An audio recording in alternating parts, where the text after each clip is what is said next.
What does the future look like? That's what a friend asked me in Messenger. Well, I got the message this morning. I'm not sure if it was sent this morning. But I really like this topic because I'm really looking forward to the future. And he was asking because I write about my models of where I think the future is going. And I said I don't claim to be a prophet or a soothsayer. When if you ever hear me talk about things that sound like that, it's what I'm doing is I'm describing things that I'm seeing in data. They're my models of how I think things are going to progress based on how they have been progressing. And well, everyone knows about the technological advancement singularity at this point. I think that has been widely publicized. If you didn't, there's a advancement and there's a singularity in technological advancement. Singularity is basically when it's something that has more variability becomes rather more invariability becomes rather the same. It's how do I describe that best? It's let's say that you have a pile of apples, and you have 24 apples, and you go to pick up an apple, but every time you take a bite of an apple, 24 more apples appear.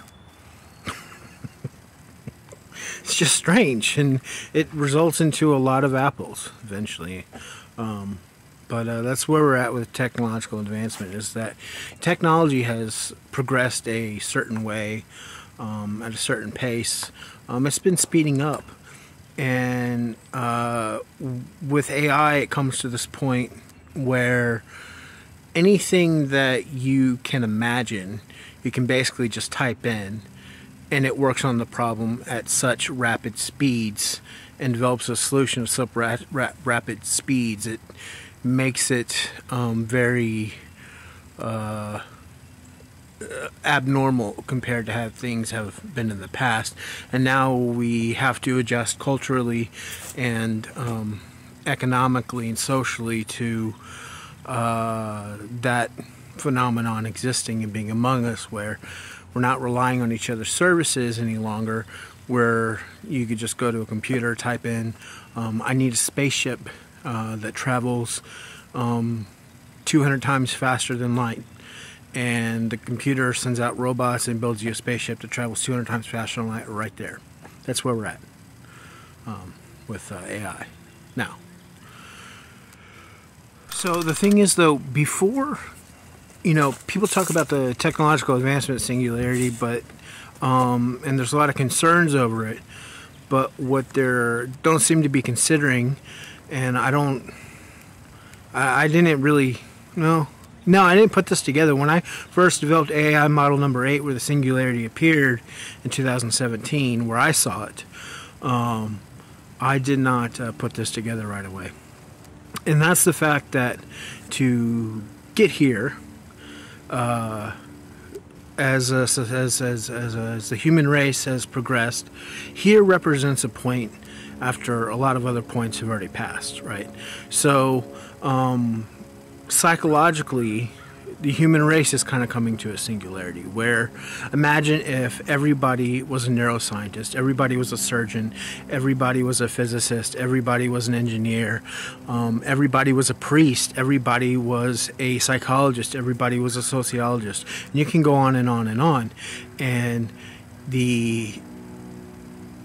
in our technological advancements, we can create methods to non-invasively help people, educate them many times faster. I'm releasing a technology called State of Loki that does that at about 52 times faster on my estimates. And I'm basically innovating it and pushing it, my models, and until it meets that goal. I'm benchmarking it, and then I'm releasing it. It's called State of Loki. That'll be out soon.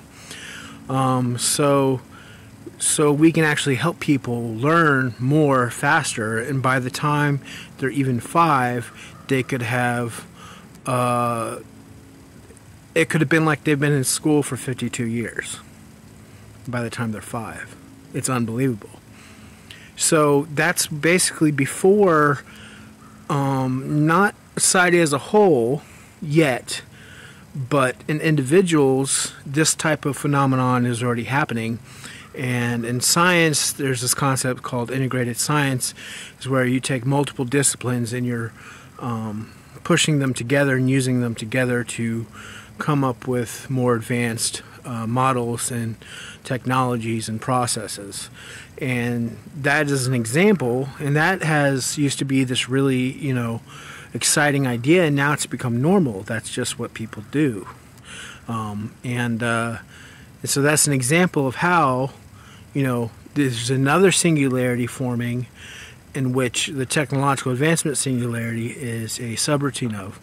And so, but if you can imagine in a society where everybody is progressed to these levels, it's in the mindset, the worldview that you have after making it there between everyone. Imagine everyone's a surgeon. Surgeons don't handle people's bodies the same way as other people do. They're not immature about people's bodies. They're surgeons, right? Psychologists don't handle the way people think the same way as other people do. So creates this really warm, inviting atmosphere between people. Even though we don't necessarily need each other's services, we really like being around each other. And we just have really good relationships with each other. So I'm predicting in the effect of these things happening that so we've been living life according to a way that perhaps people think we have to in business, and how we go to work, how we the way we travel to work, the way we communicate with others or don't communicate with others, the topics that we stay on at work, the things that we're allowed to talk about. A lot of times we're at work. That's why I keep mentioning work, because a lot of our lives is spent at work, right? And we have expectations on how this is supposed to go. And there's a rhythm throughout our days called ultradian rhythms that basically kind of like in charge of our lives, right? You have to wake up in the morning, and maybe that's when you take a shower and brush your teeth, and maybe then you get dressed, and then you go through traffic, and then you make it to work, or you get a coffee maybe, right? So it's this progression, but these ultradian rhythms are not arbitrary, and they represent a lot of things happening in the world at one time, to where these points would appear that find us necessary to move our body and our minds in that way and set our expectations that this is how things go. So I'm predicting that these are going to break apart. And currently the structure is designed a lot around anxiety, and people have basically been trained to be anxious, and their expectations have a kind of like the essence of anxiety in them. And it's kind of like a map for anxiety and their expectations. And anxiety keeps being produced. And what I'm predicting is that is going to happen is, as these ultradian rhythms die off, people start losing anxiety, and they start experiencing reality without anxiety, and that reality feels a lot different.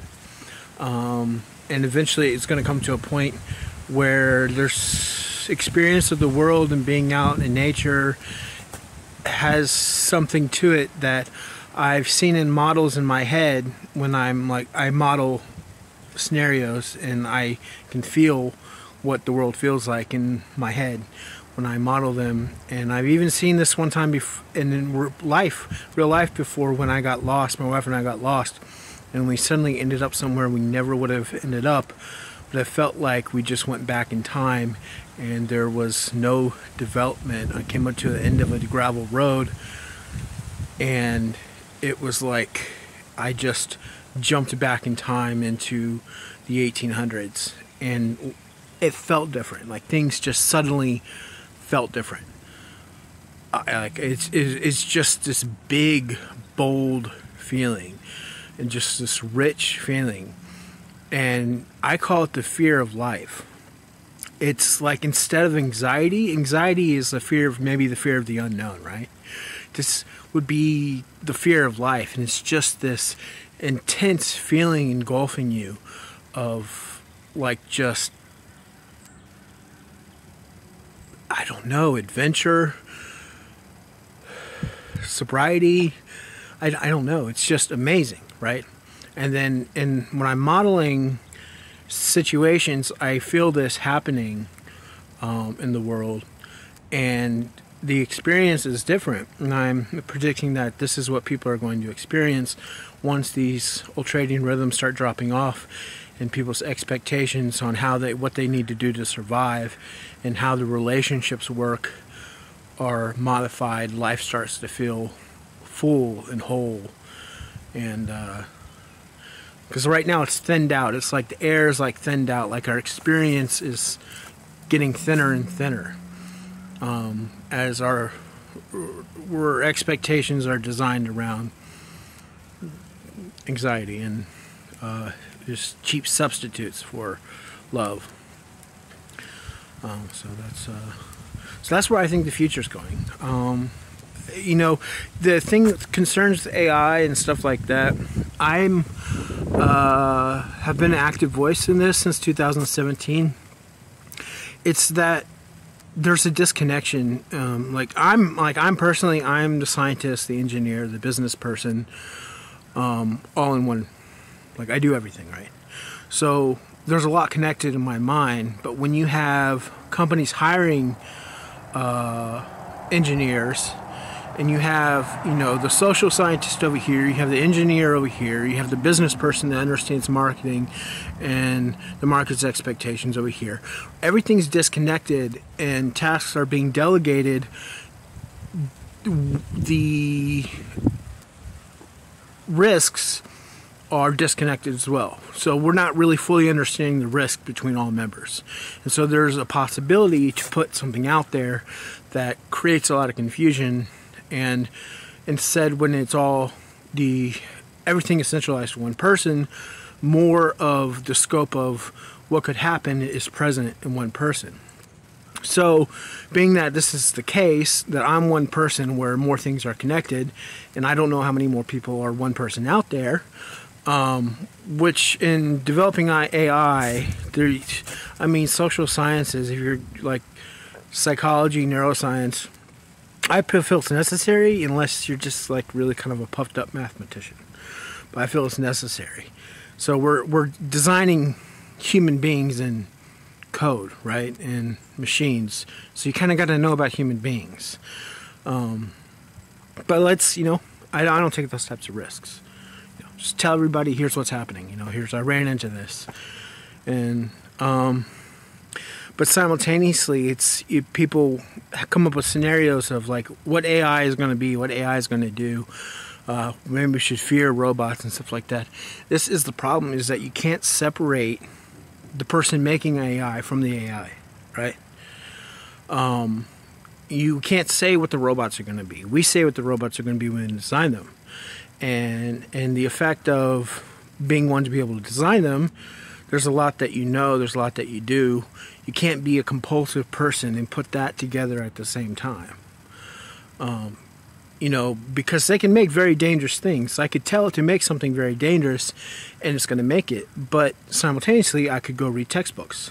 Instead of reading textbooks to make dangerous things, more or less, I read textbooks to make machines that make things.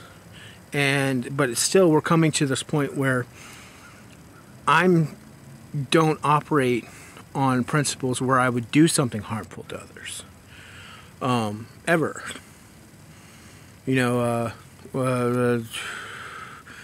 Ukraine, invited everybody to come help them. I said no. I'm against war. It's a lot of technologists are also pacifists. I'm not against helping them. I'm against killing Russians, right? So anything I give them is going to go towards helping them kill Russians. I'm not killing Russians. So that's what I mean. Is that when you're at the point to have these things and be able to produce them, you're not a person that goes and does harmful things with them. But there's tiers, there's levels to these things. My models are extremely, extremely advanced, and they're capable of a lot very quickly. But I don't release my models. So I have good hopes for the future. You know, anything's possible, kind of. You know, there's constraints to everything. But I have really positive expectations from the future. I just think that there's a point possibly when a lot of people at one time know of certain truths are truths now, and others don't want to move. They don't want to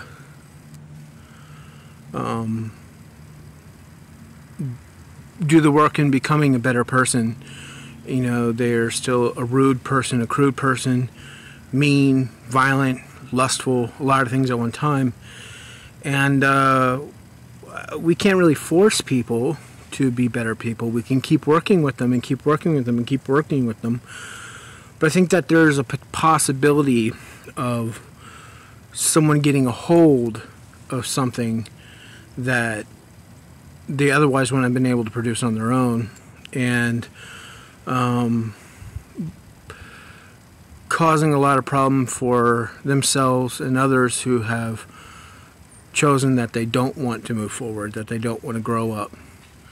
And I think that, you know, that type of trial is kind of a growing up. You know, maybe that's what they need, you know. But those are my thoughts. Thanks.